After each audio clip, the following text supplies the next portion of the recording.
मोर्चा लगाने को मैं तैयार हूं, कैंडिडेट आरएलपी का उतार देना दिव्या के सामने। कह रहे थे ना कल यहां पर कि विदेशी आएंगे क्या लेकर जाएंगे, विदेशी आएंगे और कहते मेरे दादाजी मेरे दादाजी, मेरे दादाजी तो थे। किसी के वीडियो आ गए सर्किट हाउस के मिलते हुए, कह रहे थे कि आरएलपी किसानों की पार्टी है। तो उनसे पूछा कि आरएलपी ने आपकी मदद की, तो वो डापा चूंझ के नहीं की। और आरएलपी का वोट खेतासर के कोर्ट में बिक गया। वो वहां पे सर्किट हाउस में मिलते हैं, भामाशाह है। इस दिन आरएलपी की रैली ओसिया में जोश, उत्साह, उमंग और आशीर्वाद दे रहे हैं मुझे ओसिया के नए कारवा को बदलने के लिए, नई दास्तान को लिखने के लिए। नहीं बीच में नहीं, बीच में नहीं, बीच में नहीं। भाई भाषण भी ले तोड़ दो था। मैं धीरे धीरे वो 1 2 3 5 और गैर गालू, बीच ब्रेक लगवा दूं। मैंने जब ओसिया के अंदर 2018 के अंदर कांग्रेस के उम्मीदवार के रूप में पर्चा भरा था, एक ऐतिहासिक सभा कांग्रेस की उम्मीदवार की वहां हुई थी और उस सभा ने मारवाड़ और ओसिया के अंदर यह बात स्थापित कर दी थी कि हमने अपनी बेटी को पलकों पर उठाकर यह संदेश दिया है कि ओसिया आने वाले चुनाव की बागडोर के अंदर हम ओसिया का आने वाले 5 साल की बागडोर हम अपनी बेटी को सौंपने जा रहे हैं। मैंने उस सभा में आपसे कहा था कि मैं ओसिया की जनता को वादा करती हूं, अगर आपका विश्वास, आपका मत, आपका आशीर्वाद अगर मुझे मिला, 15वीं विधानसभा की सीढ़ियां चढ़ने का मौका मिला, तो मैं ओसिया की जनता को वादा करती हूं कि आपको भ्रष्टाचार मुक्त शासन दूंगी। अगर मैं ओसिया के प्रतिनिधित्व की आवाज बनकर राजस्थान की 15वीं विधानसभा में गई, तो मैं आपको वादा करती हूं कि मैं ओसिया में गुंडा राज नहीं पनपने दूंगी। मैंने वादा किया था, मुझे याद नहीं है, मैं वहां चल के जा रही थी एसडीएम ऑफिस, आप में से कोई पत्रकार होंगे, कि आप किन मुद्दों पे आएंगे। मैंने कहा था कि मैं भेड़ हलाया की परियोजना लेकर आऊंगी, मैं कन्या महाविद्यालय सैटेलाइट हॉस्पिटल लेकर आऊंगी, और मैं आने वाले ओसिया के में विकास की दूरी तय करने के लिए रचनात्मक काम करूंगी। आज आपके बीच 5 साल का लेखा जोखा रखने आई, और मुझे विश्वास है और खुशी है कि इस 5 साल के लेखा जोखे में मैं आपके हर वादे पे खरी उतरी। मैंने ओसिया की जनता को इन 5 सालों के अंदर भ्रष्टाचार मुक्त शासन दिया। इन 5 सालों के अंदर मैंने ओसिया के कार्यकर्ताओं की, ओसिया के मतदाताओं के मान सम्मान को बनाए रखा। मैंने इस 5 साल के कार्यकाल के अंदर ओसिया के वोट की टंकार को बजाय रखा।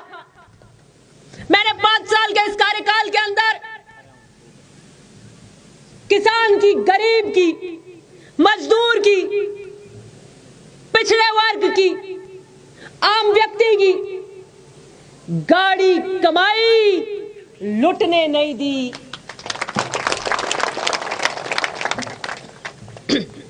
भाजपा के कार्यकाल में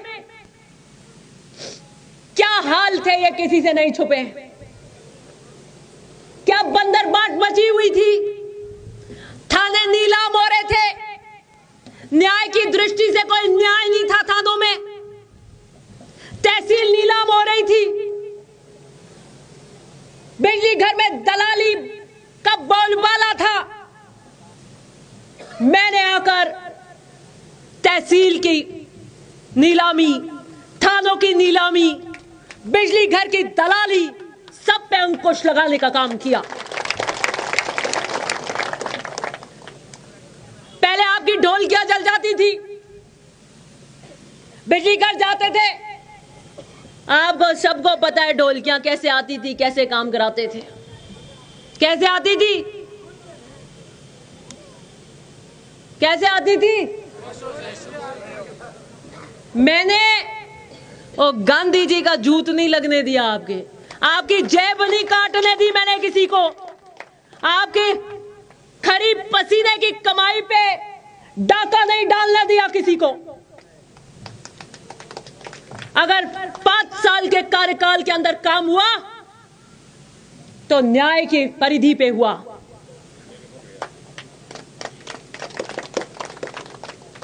ढोलकियां मिली और सबको मिली और बीजेपी वालों को भी मिली। जिसकी जल गई, जिसका नंबर आया स्टोर में आई और उसको मिली। थानों की हालत क्या थी? थानों के अंदर सारे जो थे वो सारे मैंने अधिकारी बदल दिए आते। तहसील की हालत क्या थी? जहां जहां पोल थी वो सारे अधिकारी बदल दिए मैंने तहसील के अंदर। वो जो सफाई कार्य का जो ये ट्रीटमेंट प्लांट होता है ना, ये मैंने व्यवस्था का ट्रीटमेंट प्लान किया है आपके वोट की तनख्वाह से।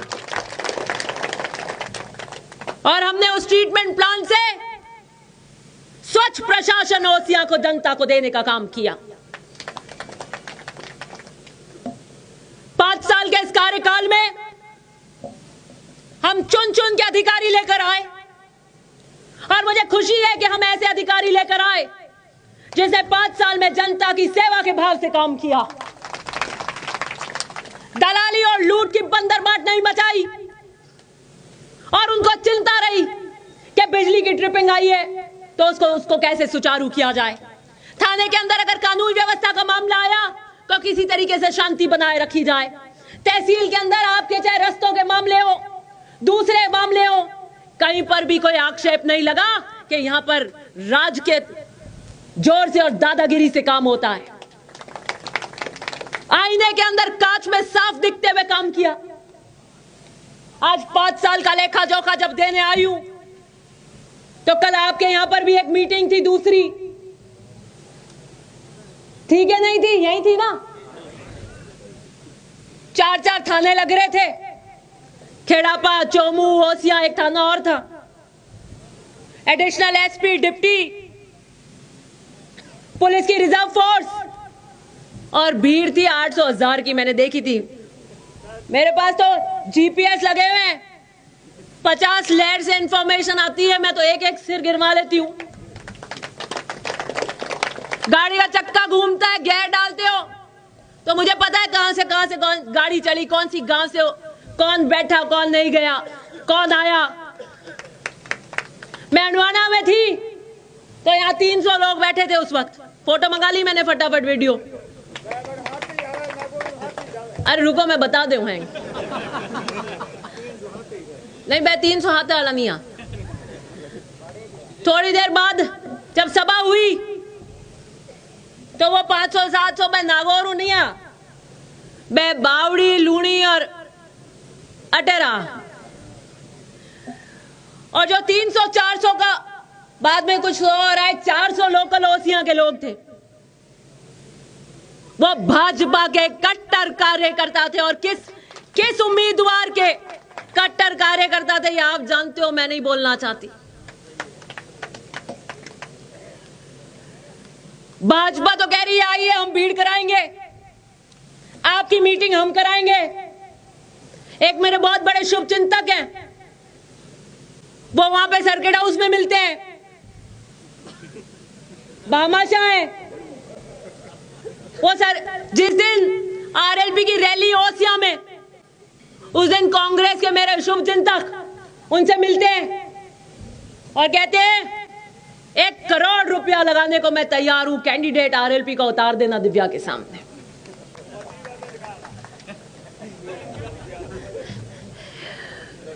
बीजेपी वाले कह रहे हैं कि आप ओसिया के दिव्या के खिलाफ माहौल बनाइए, दिव्या के खिलाफ बोलिए, हम आपकी सभाएं कराएंगे, हम आपको लेके घूमेंगे, लेकिन जब चुनाव मंड जाए तो बीजेपी के हमारे सामने कैंडिडेट मत उतारना। अब किसकी क्या अंडरस्टैंडिंग होएगी ये मेरे को पता नहीं है। कह रहे थे कि आरएलपी किसानों की पार्टी है, और आज तक 52 से लेकर आज तक 75 साल में किसी ने कुछ नहीं किया किसानों ने के लिए। ये पहले आए हैं जिन्होंने किसानों के लिए खून पसीना बहाया है। आपको कहा आपने वोट दे दिए कई जगह, 11 बीजेपी और 11 में ओम सिंह जी भी है, 11 कांग्रेस, 1 आरएलपी हो गया, और आरएलपी का वोट खेतासर के कोर्ट में बिक गया। ये तो सबको पता है। ओम सिंह जी तो कांग्रेस में खड़े रहे, कांग्रेस के 11 वोट खड़े रहे, 11 के 11 आए। शंभू सिंह जी ने माइक लगा के पूछा अभी क्या आप ओसिया से उम्मीदवारी कर रहे हैं, कि बिल्कुल हमारा अधिकार है, हम 9 बार जीत के आए हैं, हम ओसिया से टिकट मांग रहे हैं। तो उनसे पूछा कि आरएलपी ने आपकी मदद की, तो वो डापा चूज के नहीं की। कैसे नहीं की? वोट लिया, सारी दुनिया जानती है। उनको लगा कि यहाँ हमारी जो ये पीछे पीछे हाथ पकड़ने की खेल की जुगलबंदी है, ये कम से कम मैं तो नहीं बोलूं। तो यहाँ तो जनता सजा के सब देखती है। उस दिन के बाद आरएलपी का जितना भी थोड़ा बहुत था वो भी शून्य पे आ गया। अब बीजेपी और बाहर से लाके मीटिंगें कराते हो, रोड शो करे, यहां के मीटिंग करी, और क्या हम राजस्थान के लेवल के नेता हैं?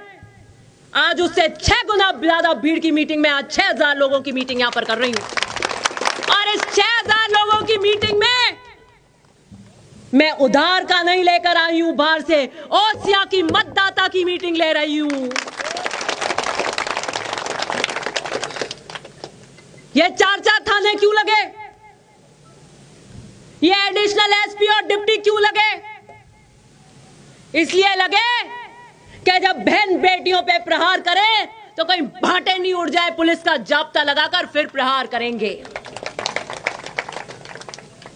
आज की इस मीटिंग में एक भी पुलिसकर्मी नहीं है। मैंने कल मना कर दिया, मैंने कहा हमें नहीं जरूरत है अब पुलिसकर्मियों की।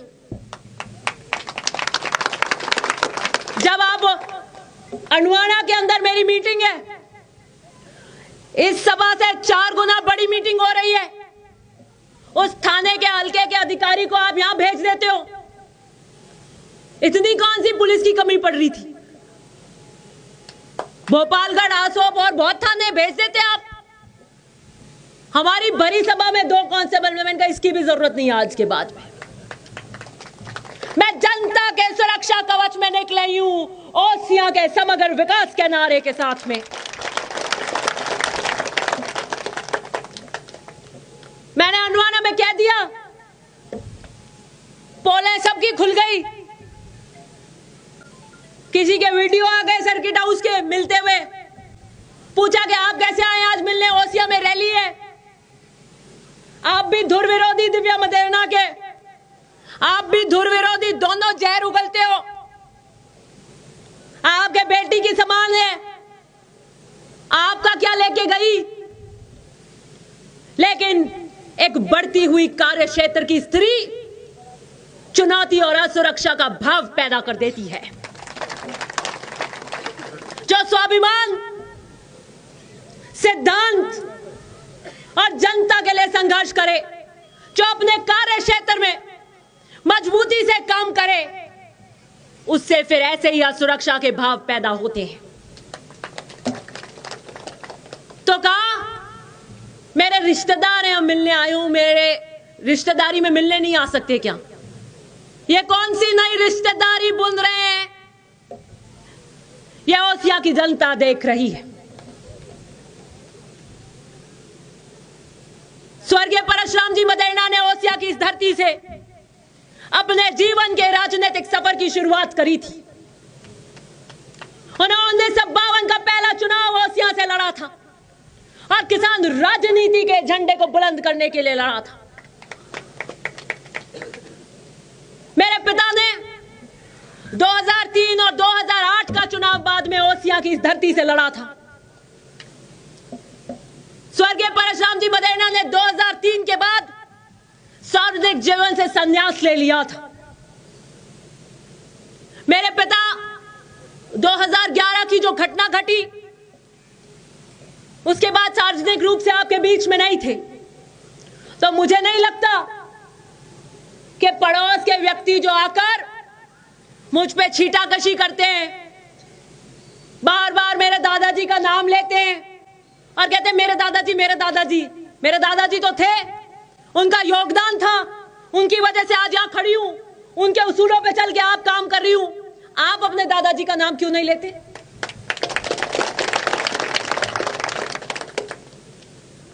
मेरे दादाजी के आपसे क्या बैर थे?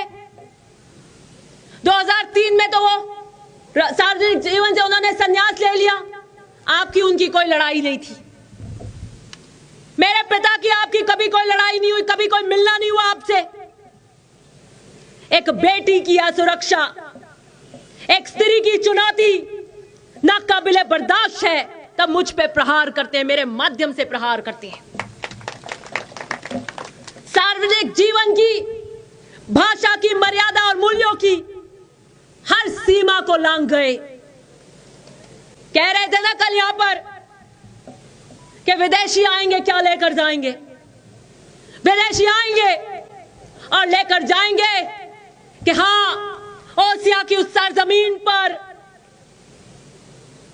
उन धोरों की धरती में, वहां उन गांवों में एक लड़की संघर्ष कर रही है और वो लड़की अभिमन्यु की तरह बीच में अकेली खड़ी है और पारंगत योद्धा उसको घेर के खड़े हैं। लेकिन मैं उस जमाने की अभिमन्यु नहीं हूं, मैं आधुनिक युग की अभिमन्यु हूं, हर चक्रव्यूह भेदना जानती हूं। विदेशी आएंगे, यहां से संस्कृति लेकर जाएंगे, यहां से बेटियां भी लड़ सकती हैं राजनीतिक लड़ाइयां, इस बात को विदेश में लेकर जाएंगे। यहां से मूल्यों की राजनीति लेकर जाएंगे, किसान राजनीति के झंडे को बुलंद करने वाले कार्यकर्ताओं की आंख की चमक लेकर जाएंगे।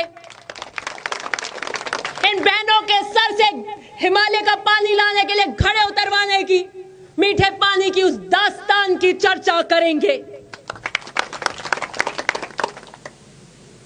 यूं मत घेरिए, समय लिख रहा है, समय के उस चक्र पे आपका अपराध और गुनाह लिखा जा रहा है। कालखंड, समय के कालखंड पे, कर्म के चक्र में आपकी भाषा वाणी के एक बेटी के प्रहार अंकित हो रहे हैं। मुझे खुशी है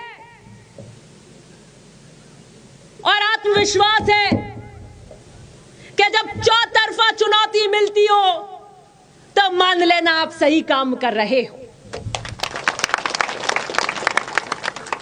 अगर मैं शतुरमुर्ग की तरह घाटी नीचे करके कुछ नहीं करती तो मेरे ना कोई शत्रु होते, ना मेरे कोई अपने होते जो आशीर्वाद देने आते।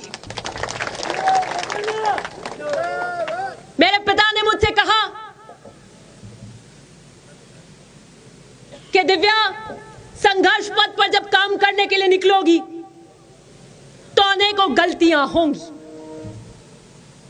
और जो काम करने के लिए संघर्ष पथ पर निकलता है, जो काम करता है, उसी से गलतियां होती हैं। तुम अपने इन्हीं अनुभवों से सीख कर आगे निकलोगी। मुझे खुशी है कि आपके 5 साल के इस कार्यकाल के अंदर मुझे कई बार कड़काई रखनी पड़ी, मुझे आपको कड़क जवाब भी देने पड़े। नहीं होने वाले काम को मुझे कहना पड़ा कि नहीं होगा। आपने कहा नहीं कराना पड़ेगा, मैंने कहा नहीं हो सकता, लेकिन मैंने आपको झूठे जासे और मीठी गोलियां नहीं दी। और जो काम होने लायक थे उनके लिए मैंने आपको गोते नहीं खाने दिए। मैंने फोन पे कहा आपका ये काम मैं करूंगी, आपके गांव के लिए काम करूंगी। इस एक काम जो मैंने आपको बता देती हूं फोन पे, उस काम के लिए दोबारा गोते मत खाना। कई बार शुरू में आते थे, मैंने कहा ये तो मैंने आपको बता दिया, हो रहा हो जाएगा, मैं जानी हूं, मैं ओचियो से याद दिला दे। मैंने कहा यूं ही भूलो पड़ जाए माने, पर मैं कहीं कर राजनीति कर रहा। हमारे यहां शिक्षा का स्तर कम हो सकता है, झुंझुनू और सीकर वहां पे टीचर, वहां से नर्सेज, वहां से आर्मी में, वहां पे शिक्षा जो लिटरेसी रेट है वो बहुत ज्यादा है। लेकिन मारवाड़ में जो राजनीतिक चेतना है उसको नाप नहीं सकते। और मारवाड़ में सबसे बड़ी राजनीतिक चेतना सबसे ज्यादा अगर कहीं है तो ओसियां और भोपालगढ़ में है। आपने शिक्षा नहीं ली होगी, लेकिन आप खेती करते हो। बारिश कितनी हुई कैसे नहीं हुई, उसे आप खेती देख लेते हो कि दाने कैसे होंगे कैसे नहीं होंगे। अब की बार आपकी खेती रखते हो लाटे लेकर, कब भाव आएगा, कब देनी है, कितने में देनी है, कितनी बोरियां है, एक आंगड़ी पे एक भी बोरी मिस नहीं होती आपसे, कहीं चूक नहीं होती, सारी गणित आती है आपको, क्योंकि आप किसान वर्ग से हैं, मूलतः खेती पे आश्रित हैं। और मैं आप लोगों की सेवा की खेती करती हूं। कोई कह रहे थे कि जोर जोर से बोलते हैं, भौंकते हैं, आचार संहिता लग जाएगी फिर देखेंगे। आ जाइए, लग जाएगी आचार संहिता 4 दिन में। 18 में भी लगी थी, 13 में भी लगी थी, ये 16वां चुनाव लड़ने जा रहे हैं 52 से लेकर अभी तक। मुझे नहीं पता उनके परिवार ने कितने चुनाव लड़े। 15 चुनाव में से 12 चुनाव जीते हैं, 12 चुनाव, और 52 से लगाकर आज तक कांग्रेस के सिंबल पर लगातार चुनाव लड़ रहे हैं। ये ऐसे ही नहीं आता है, ये विश्वास और पसीने और आपके बीच में संघर्ष करके कमाए हुए विश्वास से आता है। ओम सिंह जी से पूछो कि एक बार सरपंच का कार्यकाल होता है तो दूसरी बार कितनी मुश्किल आती है। ओसियां तो बड़ा कस्बा है, इनको तो ज्यादा पसीने आते हैं छोटे गांव से। तो एमएलए का चुनाव बार बार लड़ना और पीढ़ी दर लड़ना किसे कहते हैं? यह विश्वास से कमाया है हमने। मैं ओसिया की जनता को यह कहना चाहती हूं कि 5 साल के इस कार्यकाल में आपको मैंने झटके नहीं आने दिए, चेहरे पे सले नहीं पड़ने दी, आपकी टेंशन मैंने ली। आपने एक बार फोन कर दिया, उसके बाद अधिकारी मंत्री किसकी रगड़ाई करनी है वो मेरी जिम्मेदारी थी। अब 1.5 महीने के लिए आप कमर कस लीजिए। हिंदुस्तान की नजरें है इस चुनाव पर। मैंने ओसिया की इस सीट को पहली बार विधायक बन कर आई, पहली बार, लेकिन मैंने इस ओसिया की सीट को हिंदुस्तान की राजनीति में चमका के हॉट सीट बना दिया है। हिंदुस्तान के पत्रकार, बड़े दल के राजनीतिज्ञ, सबकी नजरें ओसिया पे रहती हैं टकाटक हमेशा कि ओसिया का चुनाव दिलचस्प होगा, बशर्ते दिलचस्प होगा क्योंकि हमारे कार्यकर्ता संघर्ष कर यहां से निकलेंगे। यह किसान राजनीति के नारे और झंडे का चुनाव होगा, इसलिए बशर्ते दिलचस्प होगा। और चुनाव और रण योद्धा आत्मविश्वास के बल पे लड़ते हैं। जंग आत्मविश्वास से जीती जाती है और आने वाला वक्त ओसिया में हमारा और आपका है, ये लिख कर ले लीजिए। मुझे नहीं पता आपकी दूसरी रैलियां हो रही हैं, बीजेपी की रैली हुई और जितने भी कार्यक्रम हुए, बीजेपी के अंदर ये जितने कैमरा वाले हैं, यूट्यूबर्स हैं, ये इंटरव्यू लेते हैं तो पूछते हैं क्या, बताइए आप ओसिया से उम्मीदवारी कर रहे हैं, दिव्या जी मदेरना के सामने कौन से मुद्दों को लेकर जाएंगे? ऐसा कौन सा काम उन्होंने किया है जिसको आप जनता के बीच में जाके कहेंगे कि उन्होंने नहीं किया और वादे करेंगे? तो कोई उत्तर नहीं था। कहते काम तो उन्होंने कराए हैं, लेकिन अपने लोगों के कराए हैं। क्या सीवेज ट्रीटमेंट प्लांट सिर्फ मेरे लोगों का मुद्दा था? क्या ये पीली टंकियों से सिर्फ हमारे लोग पानी पिएंगे? क्या इन स्कूलों से सिर्फ हमारे लोग पढ़ेंगे? क्या इन रोडों के ऊपर सिर्फ हमारे लोग जाएंगे? कहने को कुछ नहीं बचा। फिर से वो पुनः एक बुद्धिजीवी आए, मेरे बड़े शुभ चिंतक, उनसे किसी ने माइक लगा दिया। इन्होंने क्या आप ओसिया से टिकट मांग रहे हैं? दिव्या जी ने इतना विकास किया, आप उनसे क्या बेहतर करेंगे? उन्होंने कहा वो गांव गांव टंकी बना रही है, मैं घर घर गैस लाइन लगा दूंगा। अब पूछो उनसे, गांवों में क्या पाइपलाइन फोड़ देते हैं? आपके यहां पे ओसिया कस्बे में कितनी मुश्किल से पाइपलाइन जाती है, क्या हाल है? वो भी हम नहीं सुचारू कर पा रहे, उसके लिए हम मशक्कत कर रहे हैं। आप घर घर गैस लाइन लगा दोगे, गांव गांव आप सबके खेतों में से गैस की लाइन ले जाओगे, वो लीक हो जाएगी, पूरा खेत जल जाएगा, पूरा ओसिया आग का गोला होके बम ऊपर चला जाएगा।